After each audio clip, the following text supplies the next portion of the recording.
Supergirl, being a box office flop, is still dominating the news cycle. But at this point, whenever I see a film this big doing this poorly, I can only think two things: Psyop and money laundering.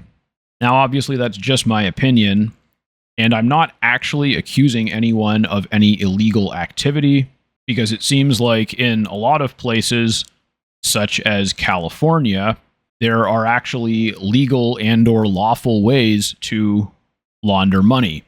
And we're going to take a look at this video from Ryan Kinnell, RK Outpost. I'll link to the original video and to his channel in the description. Check him out if you like his content.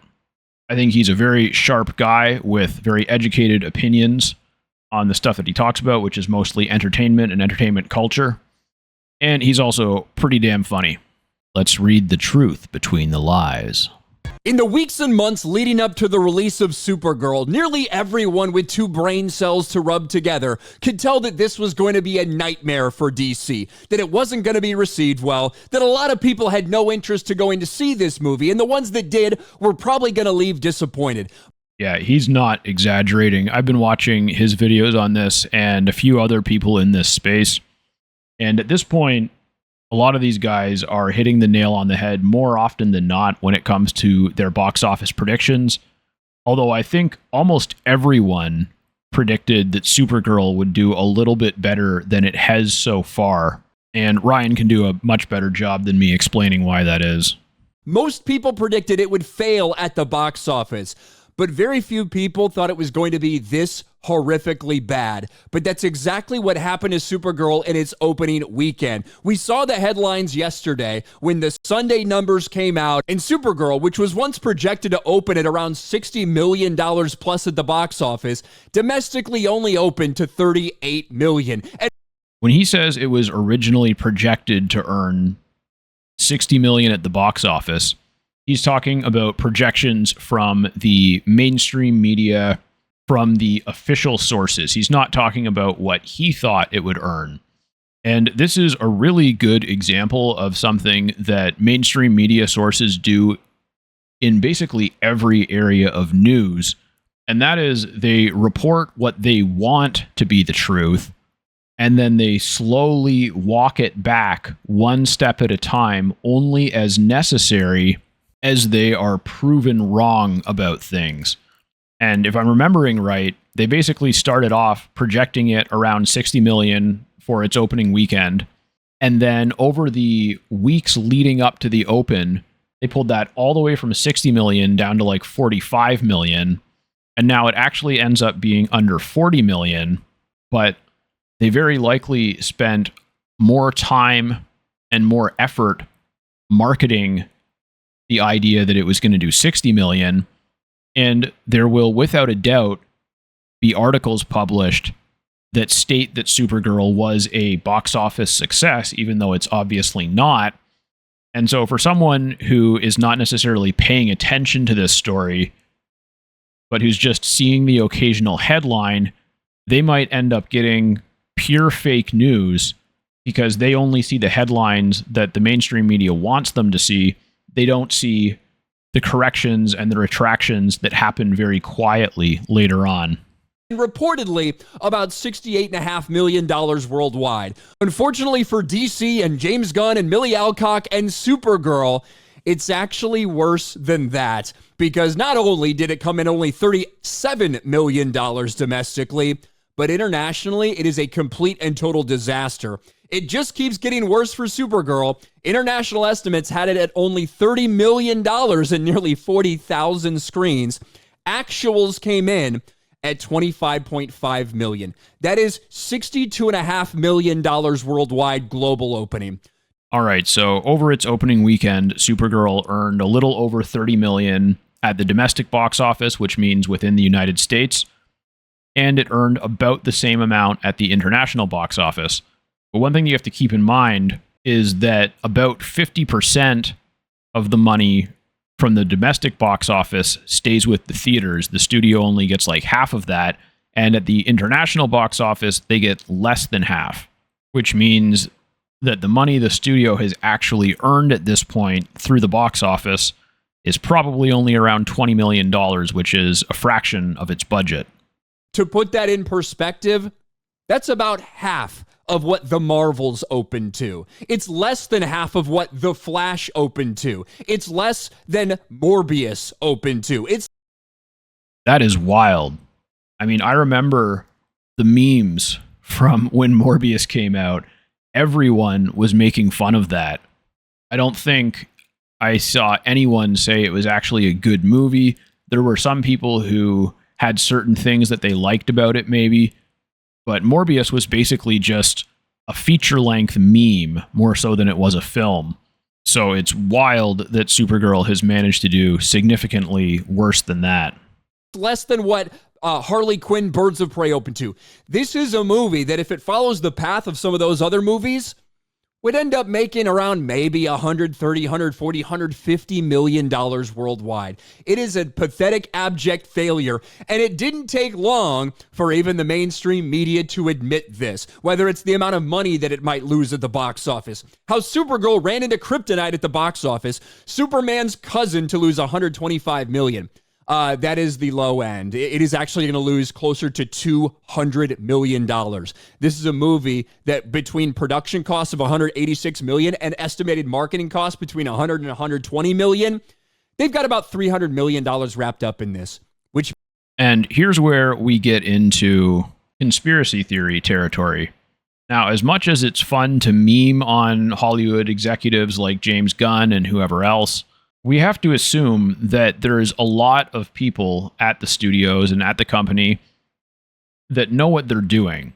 And the only reason that it's possible for this film to lose anywhere from $125 million to $200 million is if they knowingly spent way more on it than they should have. Ultimately, they could have made a better film much less expensively if they had wanted to. They also could have devised much, much more effective marketing. Their marketing was abysmal. If anything, it was anti-marketing. And so this is the question. How is it that these studios that have a history of producing very popular, successful movies can produce something so bad while spending so much money? And then you can ask the same question about the marketing. How can a marketing department that has done good work in the past and that has a massive amount of advertising budget to play with, how can they do such an ineffective job to the point where they're actually making it less likely that people will go and see the film? And of course, you can point to all these things like people being DEI hires and wanting to put in woke ideology and things like that. But I think that there is more to it than them just wanting to do what's trendy in Hollywood or be eligible for the Oscars or whatever other kind of surface level reasons there are for this type of thing. Because a company this size doesn't spend this much money without someone profiting from it. Now, evidently, the company is going to take a loss, but that doesn't mean that the individuals within the company and their friends might not be profiting massively from this. And when you look at this from the perspective of potential money laundering, and again, I'm not accusing them of doing anything illegal, nor am I claiming to have any knowledge of what may or may not have happened. I'm just saying that if you cared about your film making money, if you cared about it earn more than you spend on it, then it would make sense to keep the budget low. On the other hand, if a lot of the budget is going into your own paycheck and the paychecks of your friends and maybe some other people that you're building relationships with that you can benefit from later in other ways, then you wouldn't really care whether the film makes money or loses money because you're benefiting from it regardless.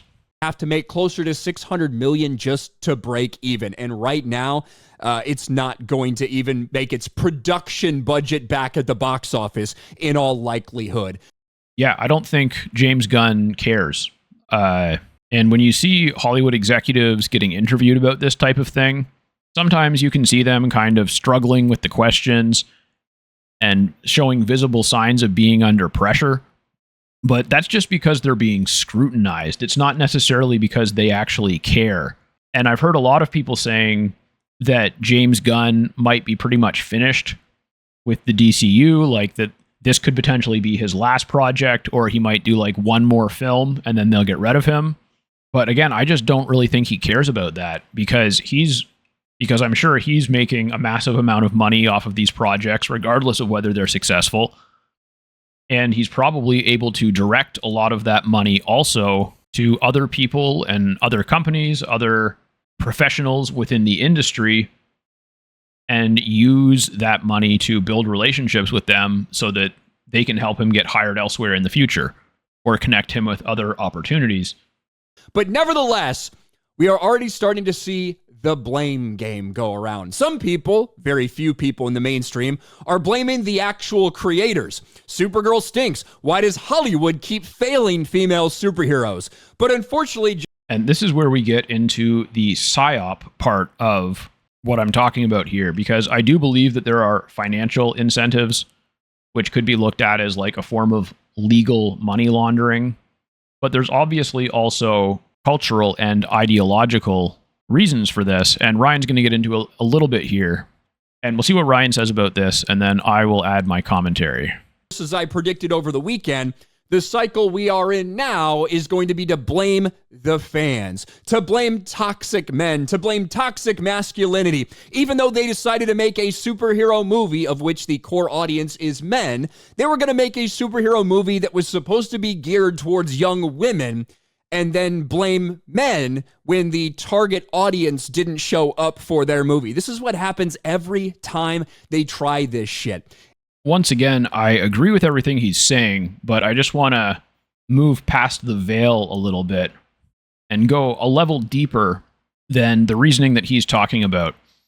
So on the surface, we have the media blaming the fans, specifically the male fans, because most superhero genre fans are men. Obviously, there are also plenty of women that are into it, but the fan base does skew significantly male. And this is something, as Ryan has pointed out, this is something that's been going on for a long time, where they make bad movies and TV shows that often feature very poorly written girl boss style female heroes who are not actually heroes. They're just presented as heroes, but they don't go through any type of a heroic journey or really do anything that would make them into inspiring figures. And then when nobody likes it, especially the male skewing fan base of the properties that they're using to make these films, then they blame the fans. And yes, one of their favorite things to do is blame quote unquote misogyny, quote unquote toxic masculinity. But it's not just a cope. It's part of the process. It's a feature of these terrible movies, not a bug. And ultimately, outlets like the New York Times that are blaming misogyny for this movie not succeeding, and the people that are writing those types of articles, they don't care about the truth at all. And they'll use the exact same method that I described with the box office numbers with something like this. Except with something like this, they're probably never going to have to walk it back. So they'll publish who knows how many articles, who knows how many different headlines, all blaming men, blaming misogyny, blaming the fans for the film doing poorly. And then maybe at some point, if overwhelming evidence comes out that that wasn't the case, maybe at some point in the future, they'll publish one article that admits they were wrong about those other articles, but they won't promote that article. So they'll have a dozen articles that are all talking about how it's all the fans' fault that this didn't succeed. It's all because men hate women. And then at some point later on, they'll write an article that admits the truth, but they won't promote that article at all. And then that way, if anyone really tries to needle them over it, they can say, well, look, we published this. We totally corrected ourselves. But ultimately, that's not the narrative that they're promoting. And again, anyone who's just seeing the occasional headline, or who's just reading the occasional article, or who's just hearing their coworkers mention headlines and things like that, is going to have a perception of reality that does not line up with what's actually going on. And again, that's not a bug, that's a feature. That is an intentional part of the process, and that is the Psyop part. It's like a very expensive, long-form version of gaslighting. New York Times blames misogyny after Supergirl crashes at the box office. And here's specifically the quote. In an article examining Supergirl's opening weekend, the newspaper wrote, female-led superhero movies have been rejected almost uniformly over the past 5 years or so, perhaps reflecting on a resurgent misogyny among the core fan base, which is largely male. Yeah, and that's all that those outlets want to say about it. They don't care about whether the film is actually good or not, and they don't care about what actually is causing the film to fail, which it's pretty obvious. It's mostly the quality of the film, the diminishing reputation of the industry and the studio, as well as their terrible marketing. First of all, there you have a unique thing, right? Admitting that the core fan base for superhero movies, comic book movies, is predominantly male. It is. So when you make movies that are specifically not meant for that core audience, can you really get upset when that core audience doesn't accept it, doesn't like it, isn't interested in it? When the studios admittedly are not making the movies for them. Yeah, it's all intentional. They have a very clear financial incentive on an individual level, and they have a cultural incentive on a communal or professional level. And at this point, mainstream media is pretty much in a symbiotic relationship with a lot of large corporations, including and especially large Hollywood studios, where most mainstream media outlets are unwilling to really do anything that would lose them a significant amount of favor with these big studios because of things like access media, but also probably a lot more financial incentives and things like that we can't see. And ultimately, the message to take away from this is really just to pay attention to what you're giving your time and your money and your energy to, because almost nothing that you're seeing in the world of entertainment or in the world of news these days is just what it appears to be on the surface. It would be easy to dismiss this all as, oh, they hired a bunch of DEI writers. They wanted to put in these woke ideas so that they would potentially be able to get the awards that require those ideas. And then as a result, everyone working on it was bad at what they do, and it's a bad movie, and they overspent money. And I'm not saying that that's not the case. That almost certainly is part of what resulted in such a poor film and such poor marketing. But remember, that's a feature, not a bug. It's an intentional act because they don't care about the success of the film or the success of the franchise or the success of the IP. In fact, it seems like they would prefer to destroy the IP, to make it unpopular. And while the company is going to take a big financial hit in the process, individuals who work in that company and other companies that worked with that company on the projects are making a lot of money. Shout out to Ryan at RK Outpost. Remember to check out his channel. I didn't react to the full video, so I'll put the link in the description if you want to go watch the rest of it on his channel. And please like and subscribe if you'd like to see more content from me.